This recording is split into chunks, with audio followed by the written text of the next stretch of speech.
I'm trying to figure out where how the conversation went from you're playing video games. Who brings up the conversation and says, hey, we have some guns. We're going to go shoot up this house down the street. Welcome to Bench Report Court Cam.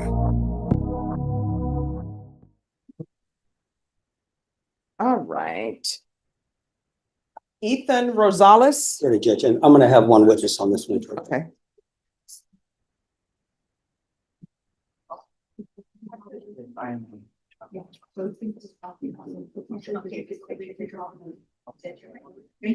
Court is calling 2024 CR 2791A State versus Ethan Anthony Rosales. Can I have parties announced? Robert Maurer for defendant. And are you Mr. Rosales? All right, you entered a plea of guilty on May 23rd. According to your plea bargain agreement, punishment is to be assessed at a cap of 7 years in the prison. There's a $1,500 fine and the state is silent on your application. Have both parties had a chance to review the PSI report? We have, Judge. Any objections to the PSI report from either side? No, Judge. All right. State, you are silent. Defense, do you have any witnesses? Yes, Judge. I would like to call Tony Rosales. All right. If they'll come forward, please.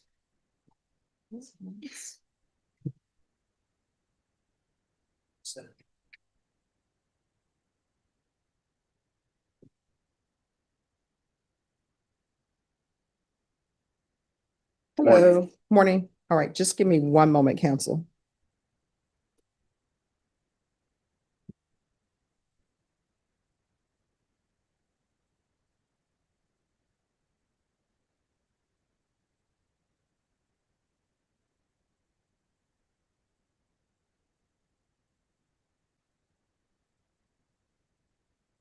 All right, could you raise your right hand for me, please? Do you solemnly swear affirm the testimony you give will be the truth and nothing but the truth, so help you God? Yeah. All right, you can lower your hand, state your name for the record. Antonio Rosales. All right. And Judge, if I could, I guess kind of give you some backstory, and I'm sure Megan will let me know if I missed any facts. So this incident took place in 2022. My client was a driver of a car. There were several other young men in the car with him with this incident who participated in this. Subsequent to that incident, my client had been, I guess, arrested, and then Mike Beliveau had represented him. That charge had been dismissed. Okay.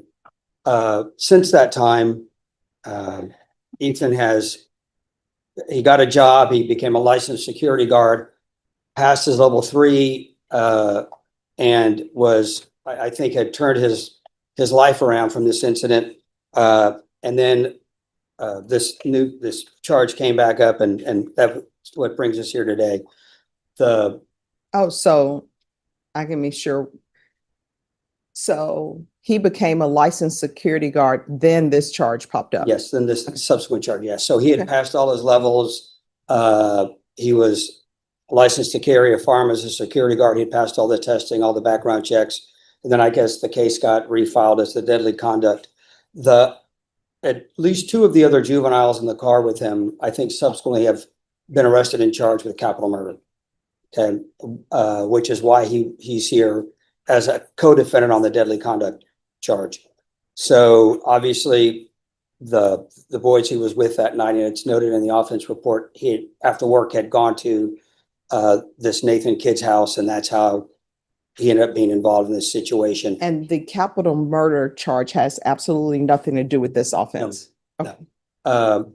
So I guess what I just wanted to point out to the court is, since his incident in 2022, Ethan has turned his life around, has a good, productive job. He's still working as a security guard, not carrying a firearm, but just a lower level of security guard. And the reason I wanted his dad up here is to speak to a couple things. First of all, about the changes in Ethan since then, and also about the job opportunities he's got. So may I proceed? Yes. So Tony, I know you and I have had several conversations about Ethan and what happened that night. Can you tell the court what sort of attitude or behavior you've seen out of Ethan since this incident back in 2022? Before and since this incident, I mean, that night he used very, very poor judgment. I mean, he made a very bad decision, but he acknowledges it, his family acknowledges, we all acknowledge what he did. And like I said, like you just said, you know, we all assumed it was resolved and we can start trying to remove this from him. And he proceeded to get his commission with the state. He in fact, the day he was arrested with the indictment, he was on his way to work. He was carrying his firearm. He was in uniform. And then everything came crashing down again. But that still hasn't stopped him. We've talked about him going to St. Philip's College for Yeah, CDL. let me ask you some, well, I have to ask informal questions. So Okay, I'm sorry. So what kind of work do you do? Oh, I'm an HSE engineer on petroleum industry. Okay. I've been doing that for the last decade and a half. Okay, and so you and I have talked about Ethan's opportunities in the oil field, correct? Yes. Okay, and you and I have discussed and Ethan, I guess the goal is if he gets probation, that he wants to apply to be a commercial truck driver. Correct? Yeah, he's already set up for a SAGE program at St. Philip's College, but we have to wait to see what happens here. Okay, and then I guess as part of that, if he's able to finish his program as a commercial truck driver, he has a lot of opportunities for work in the oil field and the oil industry, correct? Yeah, oh, well, as a service provider, not directly in the oil field, but as a service provider, yes. Okay, and can you tell the court what a service provider is? So basically you'd be transporting materials back and forth. Depending on the outcome of this court will be determined whether or not he can get his TWIC. Okay, tell the court what the TWIC is. Transportation Work Identification Card. There are federal and felony restrictions to that. It's not always 100% that he won't be able to get his TWIC, but he could always get a waiver. The thing is it will limit his opportunities to be able to get a TWIC card if he doesn't get a waiver approved. But that means he can still work with a CDL. He just won't have as much opportunities for advancement as he normally would. But I guess what you're telling the court is Ethan has a lot of opportunities and possibilities facing him. Correct? Yes. Okay, and I guess I didn't see any violation reports or anything that's been filed. I guess, has Ethan been living with you since the incident? 100%. Yeah. I mean, all he does is work and come home and play on the Xbox. I mean, that's basically all he does. Okay. So you haven't had any problems with him since then? Okay. And I guess, are you asking the court to give him an opportunity at probation? Absolutely. I mean, he's not been in trouble before this or since this. And we went over the PSI together, right? And you saw how serious the offense was, right? Yes. And I would not, I mean, it's hard for me to say because obviously I want to do everything. I mean, I've got a private lawyer. I did everything I can to try to keep him out of jail, keep him out of prison because that's not where he belongs. But to be honest with you, I read it and I understand what he did. And even as his father, I still can't say that I wouldn't have the same feelings or make the same statement that they made in the PSI. Well, I think it's good that you're honest about this situation and recognize the severity of the situation, but also understand that, hopefully, given the opportunity, Ethan can be successful. Yes, sir. Okay, that's all I have, Judge.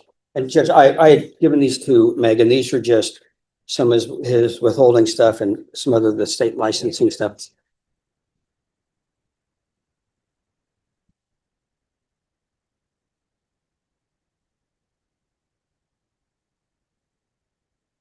Thank you. All right. That's all I have. May I ask a question? Of course. All right. In regards to this incident, Yes, ma'am.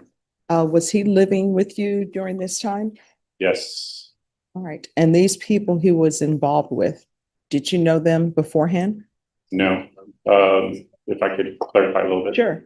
So military firefighter, paramedic, and then I went into oil field petroleum. But prior to COVID, and actually up past COVID, I worked overseas, Venezuela, Africa, Mozambique. So I was gone quite a bit. So he predominantly stayed with me when I was in country, which was for 3 weeks at a time, every other month.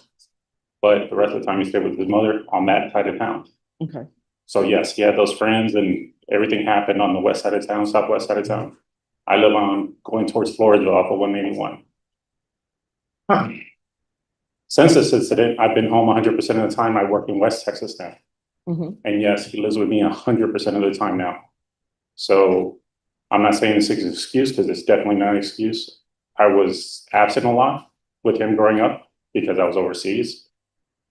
But it's not an excuse because I was still there every other month and spent a lot of quality time with him. It might not have been quantity, but it was quality time for him to know that this was not what he should have done. But yes, now I'm with him 100%, or rather, he's with me 100% of the time. All right. And did he talk to you about this incident Yes. immediately thereafter? No, it took some prodding. I mean, more so because he felt when he did break down, you know, you could tell that he was more ashamed of the fact that he did something that he let me down. I not necessarily overbearing, but the military and then firefighter, paramedic, and I've kind of a little bit structured a little bit when I was with my kids, both my kids. And so when he did break down and let me know about everything that happened, obviously I told him we need to do something about it. And in 2023, when we thought it was going to all be resolved in December, January with Michael, yeah, we said, okay, let's get back on track. And we spent the time and paid the money for him to get his commission with the state and, you know, follow and work with his mother's commission as well. And said, that's what you want to do, that's fine. But we need to figure out the job. We need to figure out a career. And so we've been talking about the CDL and him getting with me in the oil field and trying to get away from him. And he has not been with those friends, or well, obviously because they're locked up, but he's not been involved with anybody on that side of town since. All right. Thank you. Any other questions? No, Judge. And I know you're silent, but any questions about? I know you stated that you understand. So did you view the police reports in this case or? Not since the incident, yes. Okay. But not obviously when he was arrested. Okay. So, I mean, you understand that your son made an agreement with these individuals. So these individuals told him, hey, this is what we're going to go do. And your son agreed to go with them. You understand that, correct? Yes. And your son did fire his firearm into that house. Yes, he did. And it was occupied by multiple people. There were two 2-year-olds inside that home. Yeah, and I told him, despite the fact that they didn't believe anybody was there, you still fired. Yes. And I mean, besides the two 2-year-olds that were there were other adult individuals in the home as well. You understand that? Yes. Okay. And one of the victims describes that there were over 200 bullet holes inside their home. You understand that? Yes. Okay. And your son was aware of this and agreed to engage in this type of conduct back in 2022. From what I understand, and only from my son's recollection, is that he didn't think it was going to be all what it ended up becoming. Yes, he knew what they were going to go do, but he didn't believe it was going to be as impactful as it was. So I guess it's my understanding he just didn't believe that the home was occupied, but he understood that he was. Yeah, but he didn't understand that they were going to do as much damage as they ended up doing. Okay, but he still engaged. Yes. Shooting the firearm. Yes. You passed the witness. Have any other questions? All right. Thank you so much. And thank you for giving me some insights into your son. Thank you. So, Any other witnesses? yes, Judge, I do want to call Axel. I have some issues, I think, as far as if the state's going to be silent. I think cross-examining the witnesses in the manner in which Megan is doing, I think kind of exceeds the scope of the silent. All right. Well, the court will note that according to the plea bargain agreement, the state is silent, but they are able to address fact issues. Well, I understand addressing fact issues, but my understanding, Judge, is addressing fact issues as part of argument if I misstate anything, and I have no objection to that. Okay. Um, All right. The court will note your, any objections you have with regards to this witness. Thank you. And Judge, so I'd like to call Ethan Rosales. Can you raise your right hand for me, please? Do you solemnly swear or affirm the testimony you give will be the truth and nothing but the truth, so help you God? Yes, ma'am. All right, you can lower your hand, state your name for the record. Ethan Rosales? All right, defense, you may proceed. So Ethan, you and I reviewed the PSI, right? Yes, sir. And I guess over the course of my representation, we've discussed the incident in question, right? Yes, sir. Repeatedly. And we discussed the boys you were with that night, and obviously the path they went on in their life, right? Yes, sir. And they're either, I guess, gonna end up in prison for life or on death row, depending on whatever election the state has made. And so that kind of tells you the people you were hanging out with, right? Yes, sir. And I know you expressed regret about what happened to the people at when you met with the probation officer. But I guess when we looked over the PSI and you saw who was in that house, right? Yes, sir. You understand, I mean, how lucky you weren't here on murder or capital murder charges, right? Yes, sir. So let's talk about your life since the incident. Okay, so I know your dad said after Mr. Belleville got the first charge dismissed, you went out and got your security license, right? Yes, sir. And level 3 is the highest level, correct? There's actually a level 4, but Okay. that's private security. Okay, so you took all these tests, you passed background checks, you got a job, you seem to have your life back on track, right? Yes, sir. And then, of course, this new case came out. So obviously the judge has a decision to make about what happens with your life, right? So if you're given the opportunity at probation, you heard your dad talk about the opportunities you have. Do you think you'll be able to take advantage of those opportunities? Yes, sir. Is there anything else you want to tell the judge about what happened that night, or anything you want to say to the people involved? Yeah, I just want to say I'm sorry. I didn't know who was in there. That doesn't change the fact of my decision that I made that night, but it stopped me a lot from job opportunities and moving forward in life to make more money and just be successful. Okay, but the reason it stopped you is because of the decision you made, right? Yes, sir. Okay, so I guess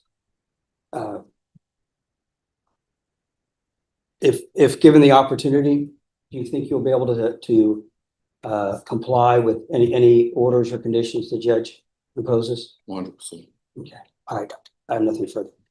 All right. Any objections to the court asking? No, not at all. questions? Walk me through this.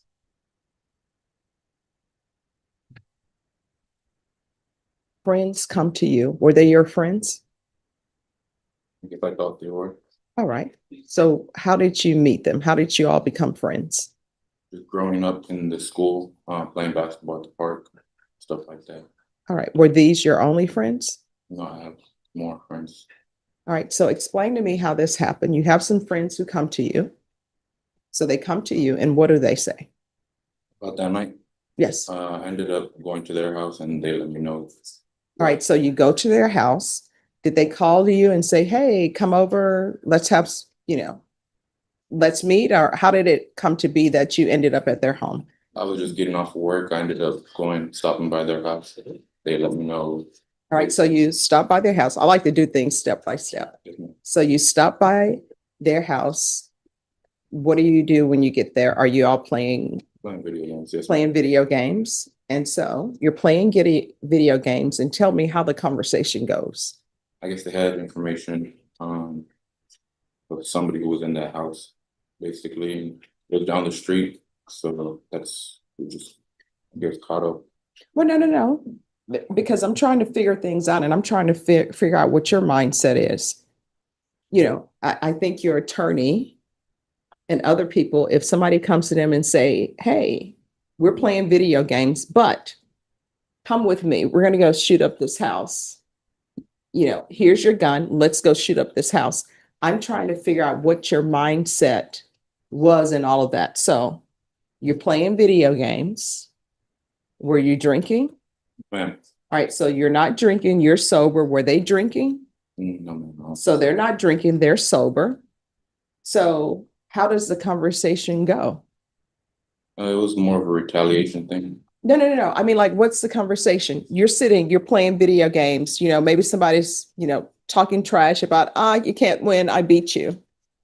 Then what's the next conversation? Hey, there's a person down the street. We don't like that person. We're going to go shoot up their house. We want you to come with us. I'm trying to figure out where how the conversation went from you're playing video games. Maybe y'all are trash talking to each other about, I'm beating you. You can't win. You know, I trash talk during Mortal Kombat. So you're playing the video game. How does the conversation go? Who says, and if you don't want to name names, you don't have to name the specific names, but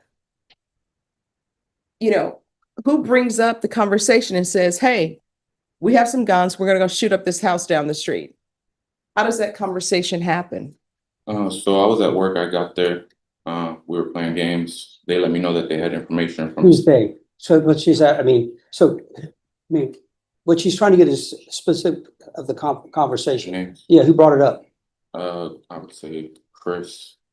All right. So a conversation starts with Chris. Chris says, what? He had information from somebody else. I didn't ask who. Of whereabouts of somebody that he wanted to retaliate on. All right. So did he tell you why there was this want or need to retaliate against someone? Yes, they had shot him previously. Don't know the timeline. So he tells you, hey, look, somebody shot at me previously, and I've just received information that this person is at this house down the street. Is that how it went? Yes, ma'am. All right. So he tells you that. Then what's the next thing that's said? I was the only one with the car. They basically asked me if we would go. It was more of an impulsive decision. No. Let's not do basically, because I'm trying to figure out what your mindset is, because I have to make a decision on whether or not to grant your application. So he tells you, I have information on the person who shot me. The person who shot me is at this location. All right. Thank you for imparting that information to me, Chris. So where does the conversation go from there? They asked me if we would go. It was 4 of us. All right. So they're saying, hey, let's go down the street. Now, when they say, let's go down the street, I'm sure it's not, let's go down the street. What was said? They said that we were going to go shoot up the house, that we were going to retaliate. All right. And so did you bring a gun to that location? No. I had got off work. All right. So you got off work. You don't have a weapon. And they're saying, hey, let's go down the street and shoot up the house. Yes, ma'am. All right. So where does the gun part come in for you? I mean, they just had guns there, so took one with me. Well, did they say, hey, you take a gun? Or did you just say, all right, let's do this, and you grab a gun on your own? Yes, ma'am, I grabbed it. So you grab a gun, they grab their guns. And at no point in this do you say, you know who shot at you previously, let's call the police and let the police know that this person is down the street. Nobody says that. Mhm. No, ma'am. All right. So you get a gun that's been provided and you all get in the vehicle. Yes, ma'am. And are you driving? Yes, ma'am. So what happens next? We drove about 2 blocks down the street, and that's where the house was. Okay. So the house is 2 blocks down the street. And what are you thinking as you're driving to this location? It was more of an adrenaline rush, like I would say so. And how old were you? 19. All right. So you're 19, you're getting an adrenaline rush and you drive to the house. And how far was that house from where you were playing video games? I'd say about 3 minutes, maybe. And nobody thought, so you guys were not gonna walk, you're gonna drive the 3 minutes? Yes, ma'am. All right, so you're in the vehicle, you all pull upside the house, then what happens? We all got out, shot the house. You call out? We all got out and shot the house. Okay. All right. And then after you shoot the house, what do you do? We go back to their house. So you get back in the vehicle and you drive back to the home. Yes, ma'am. And does anybody say anything? No, ma'am, it just went back to, I guess, and games went back to normal. All right, so then you go back to playing video games. And at some point, did you leave that house to go home? Yes, ma'am. And did you talk to anybody? No, ma'am, I was pulled over. I can't remember the timeline, maybe an hour, 2 hours after. But yes, there was police in the area. I got pulled over. All right.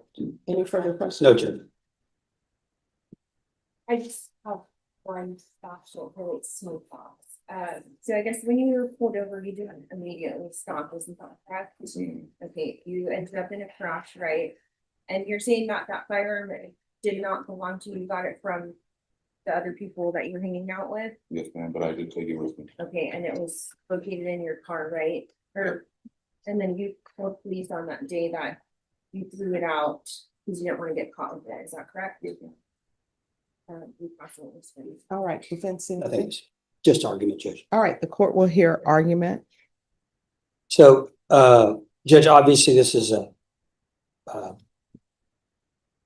really severe fact pattern. The one thing I would note is I don't think up until this incident, Ethan had any criminal history, and I think since then he's turned his life around. Obviously, I think Megan can make the court aware of the other, at least two of the other boys involved are in jail on capital murder charges. And obviously he was definitely running with the wrong group of boys that night. You know, that being said, obviously he made the decision. He accepts his responsibility for it. He understands what he did and how lucky he is that nobody's dead. What I'd ask the court to consider is since 2022, he's turned his life around. He had and lost a good job, and that's his fault because of the situation he put himself in. But I do think the court can look and see that over 3 years since this incident, he stayed out of trouble. He's, I think, on a good trajectory in life and has a lot of opportunities in front of him. I'd ask the court to consider, and obviously there's a bunch of different possibilities the court can consider. You know, obviously, the most important thing as far as I see is the court grant either, you know, regular probation or deferred. Obviously, deferred would be a great opportunity for him moving forward as far as employment. But what I'd ask the court to just consider some form of supervision, just to recognize that in spite of this horrible situation that he got involved in, he's really shown himself to be a different person than he was when he was 19 years old. And I think he's got a good path in front of him. I'd ask the court to grant his application for either deferred or regular with whatever conditions the court feels are appropriate. And I think he'll be able to do it successfully. I don't think the court will see him again. All right. This is a difficult case. And let me just tell you why it's a difficult case. It's a difficult case in that when you have children, people always say when you punish a child or give punishment to a child, it needs to be done immediately because otherwise they've done other things that shows that they've internalized what they've done wrong and they've made changes. So it's regretful that this case wasn't done sooner. And that's no fault through the prosecutors. And in this court, sometimes cases are not indicted. But here's my issue. when people get together in these groups and they decide to commit crimes together, sometimes if one person would have said, no, I'm not doing that. For example, it sounds to me like people were lazy. They didn't want to walk the 3 minutes. Probably if you would have said, yeah, I'm not going to drive. I'm not a part of this. Who knows? Maybe they wouldn't have done that that day. I'm looking at the complainants too. Sometimes, well, I'm just going to say it. Some things are the cost of doing business, right? If you sell drugs, you're probably going to go to prison. You may end up getting killed. Cost of doing business. If you're a gang member, you may end up getting shot and die. Cost of doing business. If you shoot up someone's home and they come back and shoot up your home, cost of doing business. That probably will happen. But we can't have people running around lawlessly. And that's my issue. So the young children in that house, they were not a part of the cost of doing business. And I see that there's some issue for restitution. And honestly, I don't want to give restitution to somebody who shoots at somebody else, and then somebody comes to their home to shoot up their home, and now you want restitution. That's sort of like the cost of doing business. I'll hear restitution amounts, but it's really the cost of doing business. And I don't think they should benefit from, as we learned in law school, they have dirty hands. So they should not be benefiting with restitution. So the state is offering a cap of 7 years. I just don't think this is a case that's appropriate for probation. Counsel, I'll consider, I'll retain jurisdiction. Okay, So, can I speak to the cap? yes. Well, I appreciate the court retaining jurisdiction. So Judge, I'd ask the court to take into consideration that it's been 3 years since this incident, that he's not gotten any more trouble. He's maintained employment. And obviously, if he does well and the court grants him shock, then I think he'll still have a good future in front of him. I'd ask the court to assess sentence of 3 years TDC while retaining jurisdiction. All right, so the state was silent on his applications, but I don't think they were silent on the cap. I think that covers, I think silent is silent. I think it's entirely up to the court. I don't think if the state wanted to make argument, then they could have opposed. All right, well, I will tell you this.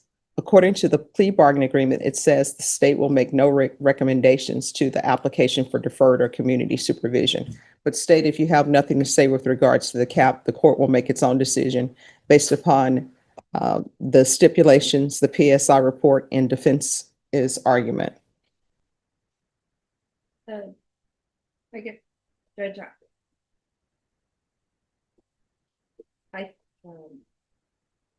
I don't want to say it's implied in the plea bargain, but that's what I would be asking. All right, so this is what the court is going to do. There's going to be a $1,500 fine. Time and money run concurrent.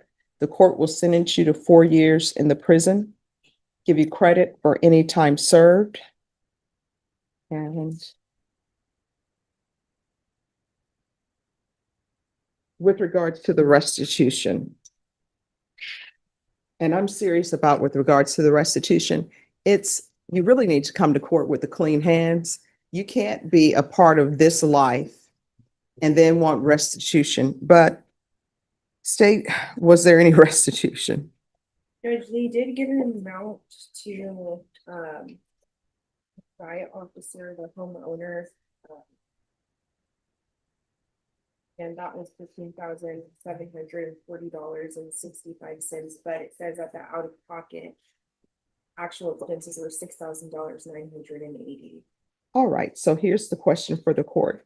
Were there any receipts provided to defense counsel? No, Judge, and I guess if we get to a hearing on the motion to shock, I guess we can have a restitution hearing at that time. I mean, it sounds to me like they just provided an amount to Well, here's probation. my question. Were there any receipts To my knowledge, no, and there were none attached to the PSN.